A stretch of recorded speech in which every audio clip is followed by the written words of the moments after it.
Welcome back to யாஜிரா வீட்டில் ஆன்மீக channel. எல்லாரும் எப்படி இருக்கீங்க? நம்ம சேனலை சப்ஸ்கிரைப் பண்ணலைன்னா சப்ஸ்கிரைப் பண்ணிருங்க. இன்னைக்கு ஞாயிற்றுக்கிழமை நான்வெஜ் வாங்கி சமைச்சிட்டு சாப்பிட்டுட்டு அவுட்டிங் போக போகிறேன். எப்போதும் பூஜை பண்ணிக்கொண்டே இருப்பதால் விரதம் இருப்பேன். விரதம் இருந்து தான் பூஜை பண்ணுவேன்.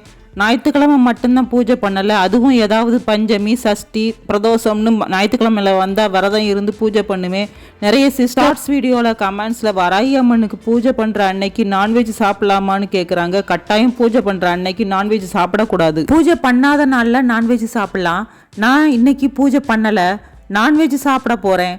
மற்ற அசைவ உணவு அதாவது மட்டன் சிக்கனை விட கடல் உணவில் சாச்சுரேட் கொழுப்பு இருக்கிறதுனால உடம்புக்கு நல்லது.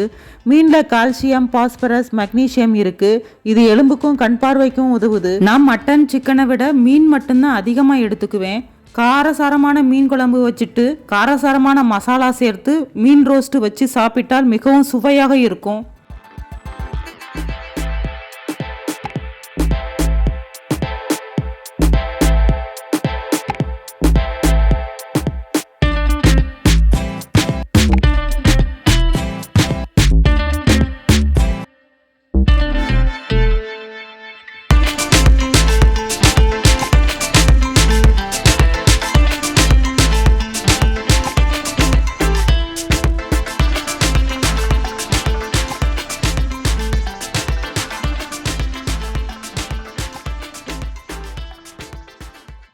மதிய உணவு சாப்பிட்ட பிறகு ஒரு சின்ன ரெஸ்ட் எடுத்துட்டு பீச்சுக்கு போனோம்.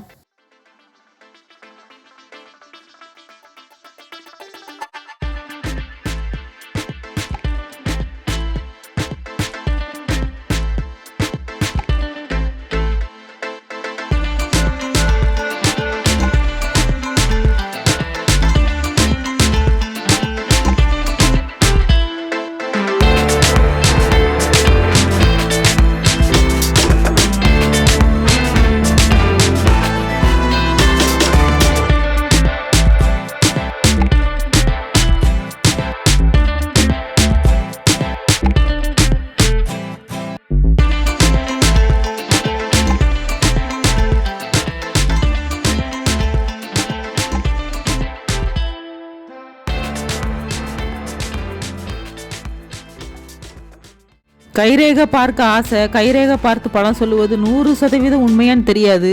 கைரேகையை வைத்து உடல் நலம் உறவுகள் தொழில் பற்றிய தகவல்களை சொல்லலாம். கையோட அளவு வடிவம் கோடுகளை வச்சு தான் சொல்கிறாங்க. குறி சொல்வதில் ஆண் பெண் பாகுபாடு கிடையாது. பெரும்பாலும் பெண்களை குறி சொல்வதை நம்ம பார்த்துருப்போம். சில பேர் குறி சொன்னா பழிக்கும். குறி சொல்றதுல பல உபாசனைகள் இருக்கு. அதுல அனுமான் உபாசனை தான் உயர்ந்தது. ஒருவருடைய கடந்த காலம் நிகழ்காலம் எதிர்காலம் துல்லியமா சொல்லணும்னா குறி சொல்லுபவர் அனுமான் உபாசனை பத்தி தெரிஞ்சிருக்கணும். புதிய புதிய டெக்னாலஜி வளர்ந்து விட்டாலும் அந்த காலத்திலே கையில கருங்காலி குச்சியை வச்சுக்கிட்டு குறி கேட்பவருடைய கையில அழுத்திட்டு தான் சொல்லுவாங்க.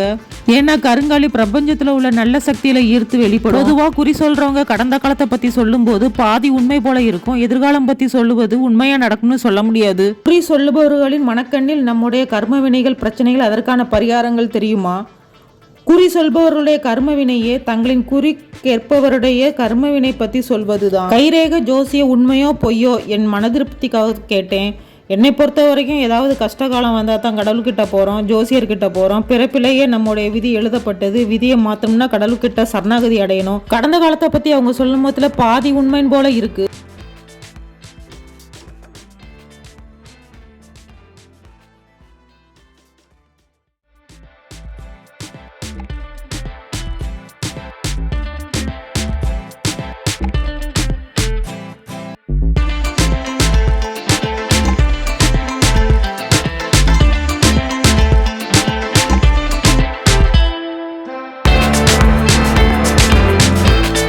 எனது சண்டே பொழுது இதனோட நிறைவடைஞ்சிருச்சு. மதியம் மீன் குழம்பு சாப்பிட்டதுனால பிரெட் ஆம்லெட் சாப்பிட்டு டின்னரை முடிச்சாச்சு. அடுத்த பதிவில் சந்திப்போம். தேங்க்யூ ஃபார் வாட்சிங்.